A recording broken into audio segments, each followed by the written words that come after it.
Sir வணக்கம். Sir, தமிழகம் கடந்த இந்த ஒரு 20 நாட்களுக்கு உள்ளாகவே ஒரு 2 மிகப்பெரிய பேரிடர்களால் பாதிக்கப்பட்டிருக்கு. இது தமிழ்நாடு அரசினுடைய செயல்பாடுகள் எப்படி இருக்கு? மத்திய அரசு போதுமான நிதி வழங்கலன்னு தொடர்ச்சியாக ஒரு குற்றச்சாட்டு இதை எப்படி பார்க்குறீங்க? சென்னையிலும் திருநெல்வேலியிலும் ஏற்பட்ட மழை பாதிப்பு என்பது ஒரு 100 ஆண்டு காலம் இல்லாத பாதிப்பு. 17 மணி நேரம் சென்னை நகரத்தின் மேல் புயல் மையம் கொண்டு 17 மணி நேரமும் மழை பெய்திருக்கிறது. அதை போன்ற ஒரு கடும் மழையை இந்தியாவில் எந்த ஒரு நகரத்தாலும் தாங்க முடியாது. அது டெல்லியாக இருந்தாலும், மும்பையாக இருந்தாலும், கல்கத்தாவாக இருந்தாலும் எந்த ஒரு நகரமும் அதனை தாங்க முடியாது. சென்னைக்கும் அந்த நிலைதான் ஏற்பட்டது.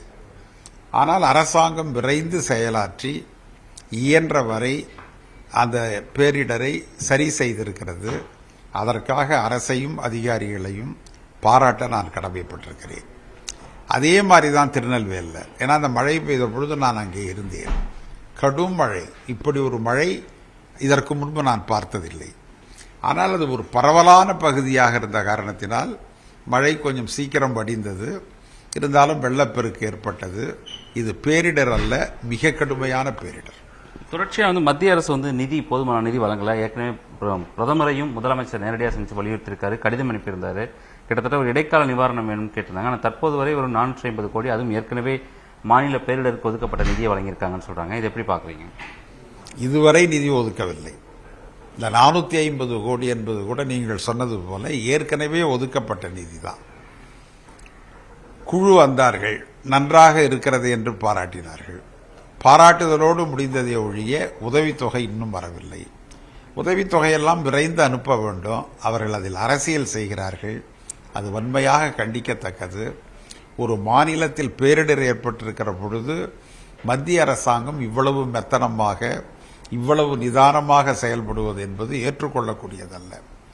தமிழகத்தில் இருக்கிற பாரதிய ஜனதா தன்னுடைய செல்வாக்கை பயன்படுத்தி விரைந்து சென்று இந்த பேரிடர் நிதியை பெற்று தர வேண்டும். நீங்க தமிழ்நாட்டில் தான் அவங்க கவனம் செலுத்துறாங்களே ஒழிய தமிழ்நாட்டின் நலனில் கவனம் செலுத்தி டெல்லியிலிருந்து நிதியை பெற்றுத்தர வேண்டும். நான் கூட ஒரு முறை தமிழக பாரதிய ஜனதாவிற்கு சொன்னேன், 11 ஆண்டு காலமாக எய்ம்ஸ் கட்டப்படாமல் இருக்கிறது. நீங்க டெல்லியில் போய் போராடி பேசி எய்ம்ஸ் நாங்க தான் கொண்டாந்துருக்கிறோம், நாங்க அது கட்ட போறோம், எங்களுடைய முயற்சியால் இது நடக்கிறது என்று சொன்னால் பாராட்டலாம். குற்றம் சொல்வதற்காகவே ஒரு அரசியல் கட்சியை வைத்திருக்கிறார்களே ஒழிய ஆக்கப்பூர்வமான செயல்பாடு அவர்களிடத்தில் இல்லை. டெல்லியில் இருக்கிற மத்திய அரசிடமும் இல்லை. ஒரு மாநிலம் சிரமப்படுகிறது என்றால் அதை எதிர்க்கட்சி என்று கருதக்கூடாது. அந்த மக்கள் இந்திய மக்கள். உடனடியாக அந்த நிதியை அவர்கள் ஒதுக்க வேண்டும்.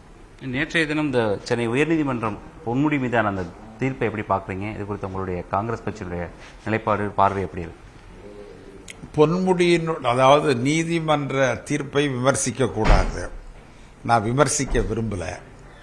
நீங்க ஆனா கேள்வி கேட்குறீங்க. கேள்வி கேட்டால் பதில் சொல்லி தான் ஆகணும். அது விமர்சனமாக ஆகாது. நீங்க பொன்முடி உங்களுக்கு எப்பொழுதோ நடந்த நிகழ்வை அவர்களாக எடுத்து விசாரித்து தண்டனை வழங்குகிறார்கள். ஏற்கனவே அவர் நிரபராதி என்று விடுவிக்கப்பட்டார், இப்பொழுது குற்றவாளி என்று கூறுகிறார்கள். இதுல முரண்பாடு இருக்கிறது. ஏற்கனவே வழங்கப்பட்ட நீதி என்னானது, இப்பொழுது வழங்கப்படுகிற நீதிக்கு என்ன பெயர்? அப்படின்னா அது தவறு இது சரியா, அல்லது இது தவறு அது சரியா? இப்படி ஒரு விவாதம் இருக்கிறது. அதற்கு நீதிமன்றம் தான் பதில் சொல்லணும். ஏற்கனவே அமைச்சர் செந்தில் பாலாஜி, தற்பொழுது பொன்முடி, இவர்கள் போன்று இன்னும் அமைச்சர்கள் வரிசையாக வருவார்கள்.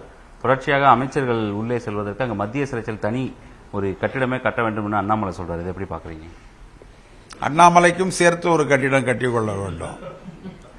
நீங்க எல்லாருக்கும் அது பொருந்தும். அண்ணாமலைக்கு ஒரு அறை கட்டிக்கலாம், மோடிக்கு ஒரு அறை கட்டிக்கலாம், அமித்ஷாவுக்கு ஒரு அறை கட்டிக்கலாம், எல்லாருக்கும் ஒன்று கட்டிக்கலாம். அந்த காலமும் வரத்தான் போகிறது.